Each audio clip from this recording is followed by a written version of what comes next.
할 때 어떻게 하냐면 가운데가 뭐야 물어보고 30초 1분 가만히 내버려둘 거예요. 그러면 애들이 어떻게 하는지 아세요? 처음에는 생각하는 척해 이렇게 하다가 한 30초 지나잖아요? 그럼 이게 절 쳐다봐. 가르쳐줄 때가 됐는데? 안 가르쳐줄 건데? 그러면 애가 그때부터 생각을 하는 거예요.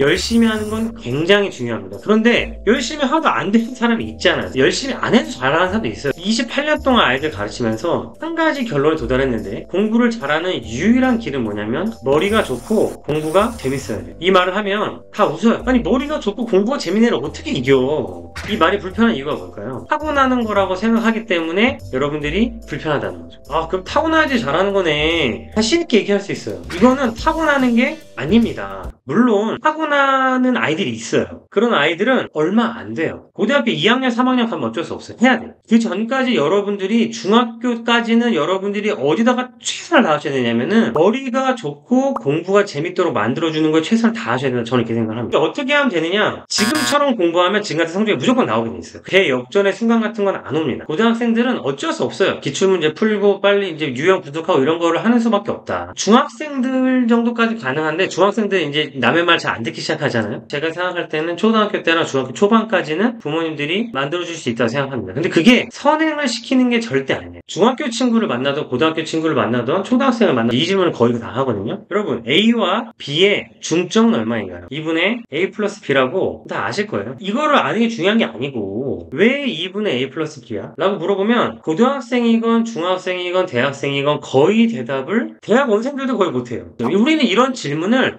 학교 다닐 때 하지 않아요. 스스로 궁금해할 기회도 없어요. 이 정도는 그냥 외워도 되는 거 아니야? 생각하실 수 있죠. 중점이라는 말, 가운데라는 말이 무슨 뜻인지부터 여쭤볼게요. 그럼 애들이 뭐라고 하는지 아세요? 가운데요. 대답을 못해요. 우리는 학교에서 학원에서 누군가가 물어보고 나서 10초 이상 침묵이 흐르는 적이 없어요. 답을 해. 못하잖아요? 그럼 다음 사람. 다음 사람. 그리고 못해? 그럼 선생님이 대답을 해줘요. 근데 저는 과외할 때 어떻게 하냐면 가운데가 뭐야 물어보고 30초 1분 가만히 내버려둘 거예요. 그러면 애들이 어떻게 하는지 아세요? 처음에는 생각하는 척해 이렇게 하다가 한 30초 지나잖아요? 그럼 이게 절 쳐다봐. 가르쳐줄 때가 됐는데? 안 가르쳐줄 건데? 그러면 애가 그때부터 생각을 하는 거예요.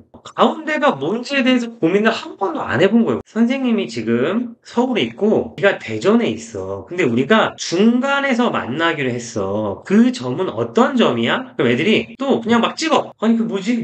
그런데 사실 이게 어려운 게 아니거든요. 저와 여러분의 중점은 일직선으로 있다고 가정했을 때 여러분과 저 사이에 점이 하나 있는데 저부터 그 점까지 거리하고 여러분부터 그 점까지의 거리가 같으면 그 점을 저랑 여러분의 중점이라고 하는 거죠. 근데 이걸 갖다가 제가 애들한테 이렇게 그림을 그리고 해보라고 해요. 그럼 애들이 2분의 A 플러스 B 해가지고 무조건 그냥 6 이러고 있었단 말이에요. 그런데 아이들한테 이제 이 얘기를 해준 거예요. 자, 중점이 뭐라고? 아, 어떤 두 점의 중점은 첫 번째 점부터 그 점까지 거리하고 또 그 점에서부터 두 번째 점까지 거리가 같아요. 이제 이렇게 얘기를 해주는 거예요. 이 말을 식으로 표현해봐. x-3은 9-x잖아요. 그럼 이제 그게 x는 6이 되는 거예요.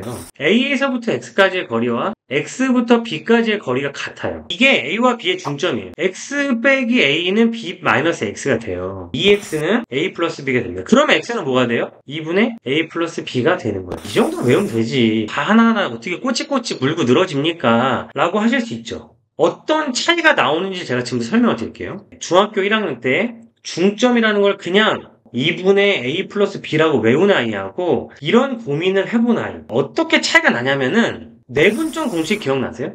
A와 B의 가운데 어떤 점이 있는데 그걸 M 대 N으로 내분한다. 그러면 그 점을 X라고 했을 때 X의 좌표는 뭡니까? M 플러스 N분의 NA 플러스 MB예요. 어떻게 하셨어요? 외웠죠. A와 B를 M 대 N으로 내분한다는 게 무슨 뜻이라고요? 그 사이에 X라는 점이 있는데 A부터 X까지의 거리와 X부터 B까지의 거리는 몇 대면? M 대 N. 그거를 어떻게? 식으로 표현해봐. 1부터 x까지의 거리하고 x부터 13까지의 거리가 1대2라니까? 공식 쓰지 말고 식으로 해봐. 그럼 이렇게 표현한단 말이에요. 자, 풀어봐. 비례식 배우면 다 풀어요. 이거를 초등학생한테 문제 내주잖아요? 비례식 몰라도 풀어요. 형은 아니니까 아까 13에 있어. 그러면은 1x 13에서 한 칸, 그럼 2, 11, 3, 9, 4, 7, 5 이렇게 해서 푼다니까 애들이. 안 배운 초등학생도 풀고 안 배운 중학생도 풀 수 있는데 고등학생들한테 물어보면 뭐라고 하는지 아세요? 공식이 기억 안 나서 못 구하겠다고 그래요. 고등학교 2학년 때 배운 거예요. 초등학교 때 중점을 어떻게 구하는지 생각해본 애들은 내분점 공식을 외울 필요가